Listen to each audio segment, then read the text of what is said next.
নমস্কার, সোজা সাপটা সুব্রতয় আপনাদের স্বাগত জানাই। একবার বিদায় দে মা, ঘুরে আসি, হাসি হাসি পড়ব ফাঁসি, দেখবে ভারতবাসী। এখনো যখন এই দুটো লাইন আপনাদের কানে ভেসে আসে, আপনারা আবেগতাড়িত হয়ে পড়েন। ভারতবর্ষের প্রতি যে ভালোবাসা আপনাদের শরীরে তার প্রকাশ পায়, গায়ের লোমকূপগুলো দাঁড়িয়ে যায়, মনে পড়ে যায় সেই দুঃসাহসিক, সেই 18 বছরের সেই ক্ষুদিরাম বোসের কথা, যে হাসতে হাসতে ফাঁসির দড়িতে ঝুলে পড়েছে শুধুমাত্র ভারতবর্ষকে স্বাধীন করবার জন্য। এমন এক দুঃসাহসিক ছেলে ছিল যে ফাঁসির দড়িতে ঝোলার মুহূর্তে জল্লাদকে জিজ্ঞাসা করেছিল যে ফাঁসির দড়িতে কেন মোম লাগানো থাকে। আইনজীবী সতীশচন্দ্র চক্রবর্তী যখন ফাঁসির আগে ক্ষুদিরাম বোসকে জিজ্ঞাসা করেছিল, তোমার কি কোনো ভয় লাগে না? হাসতে হাসতে বলেছিলেন, কিসের ভয়? ভয় কেন লাগবে? তাকে প্রশ্ন করেছিল, তোমার কোনো দুঃখ হয় না? তখন তাকে বলেছিলেন, কিসের দুঃখ? আমি কি গীতা পড়িনি? আজকে সেই ভারতবর্ষে আমরা ভারতবাসী হয়ে, বিশেষ করে পশ্চিমবঙ্গের বাসী হয়ে মমতা বন্দ্যোপাধ্যায়ের জন্য রীতিমতো লজ্জা বোধ করতে হচ্ছে। যে ব্রিটিশরা দিনের পর দিন এই ভারতবর্ষকে পায়ের দলায় মারিয়ে রেখেছে, একের পর এক মায়ের কোল খালি হয়েছে, একের পর এক মানুষ তাদের সংসার ধর্ম ত্যাগ করে বিপ্লবী হয়ে মৃত্যুবরণ করেছে শুধুমাত্র এই দেশের স্বাধীনতা ছিনিয়ে আনার জন্য। লড়াই করেছে ব্রিটিশদের বিরুদ্ধে। সেই 190 বছরের ইতিহাসকে আজকে মমতা বন্দ্যোপাধ্যায় সেই ব্রিটিশদের জায়গায় দাঁড়িয়ে ইমোশনাল অ্যাটাচমেন্টের কথা বলছে। কি বলেছেন মমতা বন্দ্যোপাধ্যায়, একবার আপনাদের সেটা শোনাই।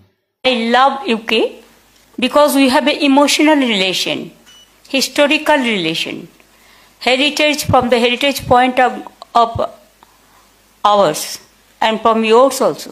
190 years you ruled in India, and when you ruled before independence, Calcutta was the capital of India.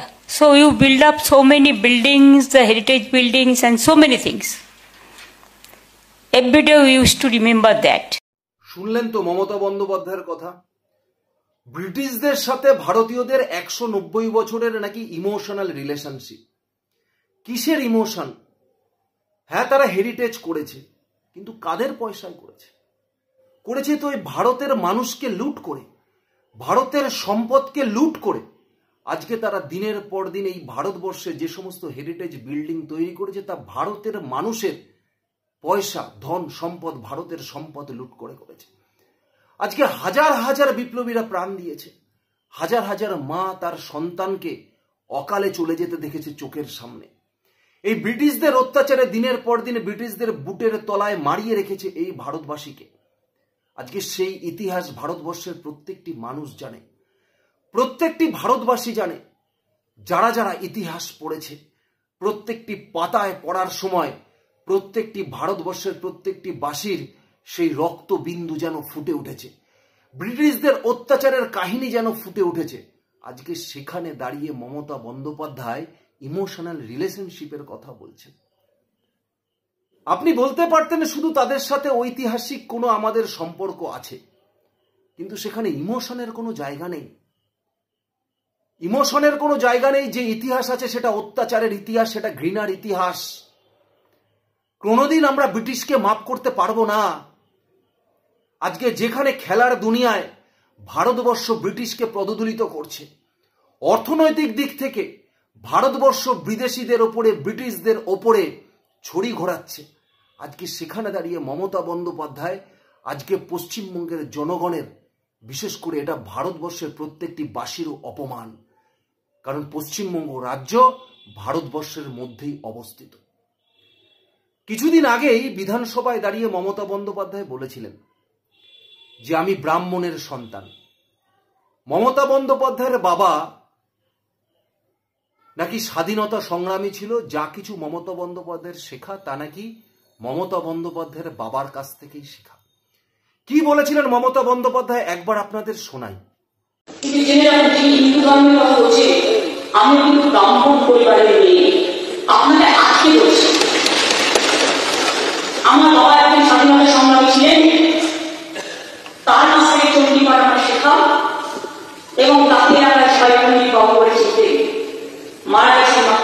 42 বছর বয়সে, তখন আমরা খুব ছোট। তার মধ্যে যা শিক্ষা পেয়েছিলাম সবাইকে ভালোবাসার শিক্ষা। শুধু তাই নয়, দিদি নাম্বার ওয়ানের সেটে এসে তিনি তার বাবাকে স্বাধীনতা সংগ্রামী হিসাবে বলেছিলেন যে বাবার কাছ থেকে উনি মুক্তিযুদ্ধের কাহিনী শুনেছেন। আজকে সেই মমতা বন্দ্যোপাধ্যায় ব্রিটিশদের কাছে গিয়ে আজকে যে কথা বলেছে, তাতে একবারও কি মনে হয় যে মমতা বন্দ্যোপাধ্যায়ের বাবা স্বাধীনতা সংগ্রামী ছিল? একজন স্বাধীনতা সংগ্রামীর কন্যা মুখ থেকে কোনোদিন ব্রিটিশদের কাছে গিয়ে তার ইতিহাসকে ইমোশনাল ইতিহাস বলা যায় না। তাদের সাথে কোনো ইমোশনে জড়িয়ে আছে, এই কথাটা কোনোদিনই মমতা বন্দ্যোপাধ্যায়ের মুখ থেকে বেরোতো না, কোনোদিনই বেরোতো না। আজকে পশ্চিমবঙ্গবাসী হিসাবে সত্যি আমাদের মাথা লজ্জায় নিচু হয়ে যাচ্ছে। আজকে তিনি ইংল্যান্ডে গিয়ে দাঁড়িয়ে আজকে রীতিমতো এই ভারতবর্ষের ইতিহাসকে যেরকম অপমান করেছে, তার সঙ্গে সঙ্গে এই ভারতবর্ষকে স্বাধীন করবার জন্য যে সমস্ত স্বাধীনতা সংগ্রামী বিপ্লবীরা প্রাণ দিয়েছে, যে সমস্ত স্বাধীনতা সংগ্রামীরা তাদের রক্তবিন্দু দিয়েছে এই মাটিকে রক্ষা করবার জন্য, ইংরেজদের তাড়ানোর জন্য, আজকে তাদের অপমান করলেন মমতা বন্দ্যোপাধ্যায়। আজকে তাদেরকে অপমান করলেন মমতা বন্দ্যোপাধ্যায়।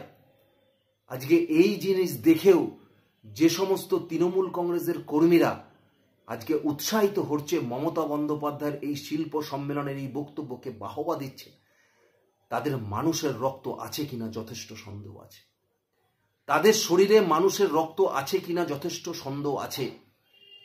আজকে ব্রিটিশদের মাঝে দাঁড়িয়ে আজকে ব্রিটিশদের সাথে ভারতীয়দের স্বাধীনতা সংগ্রামীদের অপমান করা, এটা আরেকবার এই যে ভারত বিরোধিতা করবার আর একটা লক্ষণ ছাড়া আর কিছু না। আজকে এই বক্তব্যের মধ্যে থেকে উঠে আসে যে মমতা বন্দ্যোপাধ্যায় ভারত বিরোধী। মমতা বন্দ্যোপাধ্যায় ভারত বিরোধী। এরা ভারতে থেকে ভারতের খেয়ে ভারতের শাসন ক্ষমতা ভোগ করার পরেও আজকে এরা ভারত বিরোধী। এদের মনে, এদের মস্তিষ্কে এই ভারতের যারা ভারতীয়, যাদের ভালোবাসা ভারতের প্রতি, দেশপ্রেমিক, বিপ্লবী, তাদের কোনো জায়গা এদের মধ্যে নেই। এরা শুধু নিজেদের স্বার্থ বোঝে, তাছাড়া আর কিছু নয়। আপনারা কি বলবেন মমতা বন্দ্যোপাধ্যায়ের এই উক্তিকে? কি মনে করবেন আপনারা? আজকে এখনো অবধি কলকাতার অলিতে গলিতে যেখানে যেখানে ব্রিটিশদের নামের রাস্তা আছে, সেখানেই কোনো না কোনো কলঙ্কিত অধ্যায়ের ইতিহাস রয়েছে। সেখানেই কলঙ্কিত অধ্যায়ের ইতিহাস রয়েছে, যেখানে নতুন ভারতবর্ষে আমরা চাইছি যে এই সমস্ত ইংরেজদের যাবতীয় জিনিস যেগুলো পড়ে রয়েছে, সেগুলোর মধ্যে থেকে এই বিপ্লবীদের আত্মত্যাগগুলোকে তুলে ধরতে, আর সেখানে এই মমতা বন্দ্যোপাধ্যায়ের মতো মানুষগুলো এই ভারত বিরোধিতা করে ভারতকে বিদেশের মাটিতে সেই ব্রিটিশদের কাছে গিয়ে নিচু করে দেখানোর প্রবণতা বিগত দিনেও ছিল, এখনো আছে, আগামী দিনেও থাকবে। সুতরাং এই সরকারকে, এই মমতা বন্দ্যোপাধ্যায়কে, এই দেশ বিরোধী মমতা বন্দ্যোপাধ্যায়কে সরানোর দায়িত্ব আপনাদেরই নিতে হবে। কি বলবেন আপনারা? যেটাই আপনাদের মনে হয় অবশ্যই আমাকে কমেন্টস বক্সে জানাবেন। ধন্যবাদ, নমস্কার।